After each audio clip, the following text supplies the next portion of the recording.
रहेगा। अगर city side में मंदिर है, निवास है, उनको छेड़ा नहीं जाएगा, लेकिन उसको इतना चौड़ा, इतना दिव्य और भव्य बनाया जाएगा।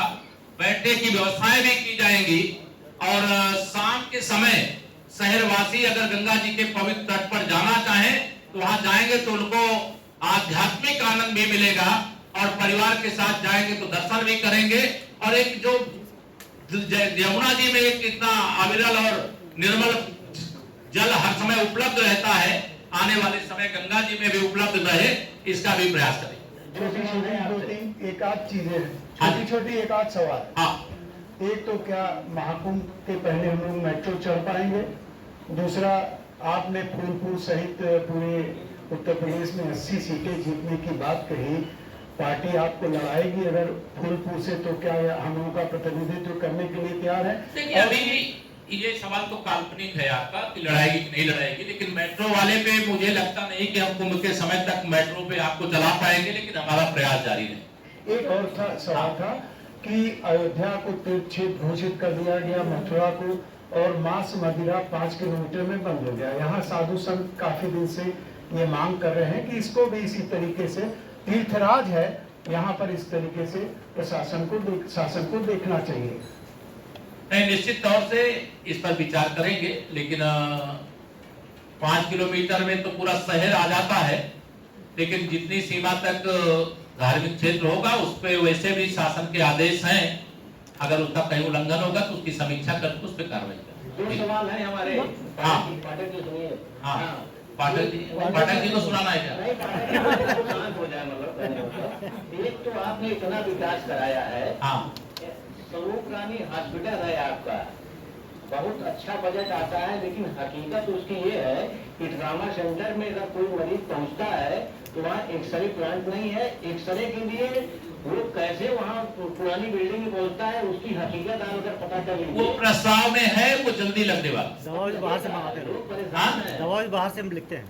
नहीं, जो दवाओं को तो जितनी उपलब्ध हो सकती है, हम लोग चाहते हैं कि कोई मरीज आता है तो उसको मेडिकल कॉलेज के अंदर ही उसको दवाएं मिल जाए, अस्पताल में ही मिल जाए, लेकिन कहीं कोई शिकायत होगी तो उसका निवारण करेंगे, चाहे वह जांच की कोई व्यवस्था का सवाल हो और चाहे स्टाफ की कोई व्यवस्था का सवाल हो, और चाहे वहाँ एक और मैं जोड़ दूं साथ में, क्योंकि स्वरूप रानी अस्पताल तक जाने के लिए जो रास्ता है वो बहुत छोटा है, तो उसके लिए भी प्रस्ताव है और जल्दी ही मुझे लगता है कुंभ के पहले आने और जाने का मार्ग भी बहुत भव्य और दिव्य आपको बना करके देने का काम। अच्छा, ये चौड़ीकरण जो होता है, क्या चेहरा देख के जब प्रदर्शित होता है? क्या जहाँ उत्तरी वाले हर दवाई झेलते हैं, सिद्धार्थनाथ जी झेलते हैं, दक्षिणी वाले मस्त रहते हैं, क्या मामला क्या है?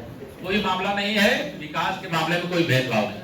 अच्छा, यूपी के अंदर माफियाओं के खिलाफ जो है सरकार एक लगातार। मिनट, राहुल जी बोल रहे हैं। हाँ, बक्सी बांध अभी निर्माण ही नजर है। हाँ, अब तक मैंने आज निर्देश दिया है, अभी मैंने मिनट्स में मैंने नोट किया, मैं बोलना चाह रहा था, लेकिन बक्सी बांध बहुत जल्दी आपको बना करके दे देंगे, जो आप फर्राटा मारते हुए पुल के ऊपर से सीधा गंगा मैया के दर्शन करने के लिए पहुंच जाएंगे। यूपी के अंदर जो है माफियाओं के खिलाफ। हाँ, समय सीमा निर्धारित समय किया।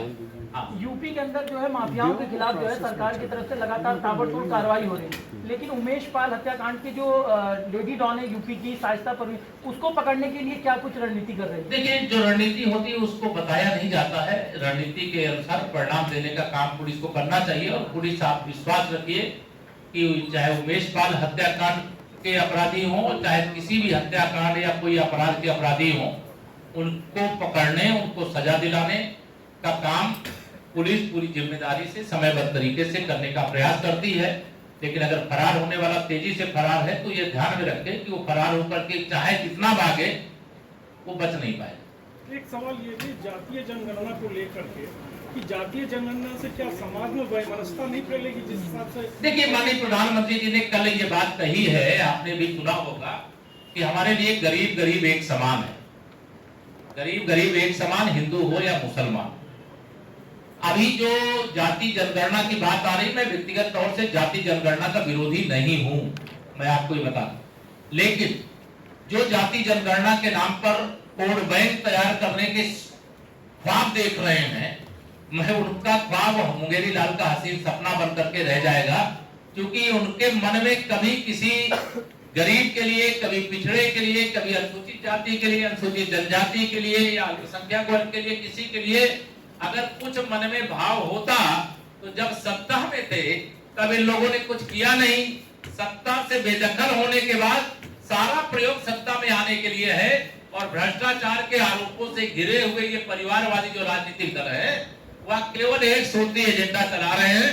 अगर 2024 में तीसरी बार माननीय नरेंद्र मोदी जी देश के प्रधानमंत्री बन जाएंगे तो उनके भ्रष्टाचार की जांच की प्रक्रिया तो लगभग पूरी हो रही है, सजा की प्रक्रिया शुरू हो जाएगी। तो सजा से बचने के लिए सारे यह एकजुट होने का काम कर रहे हैं। जी धन्यवाद।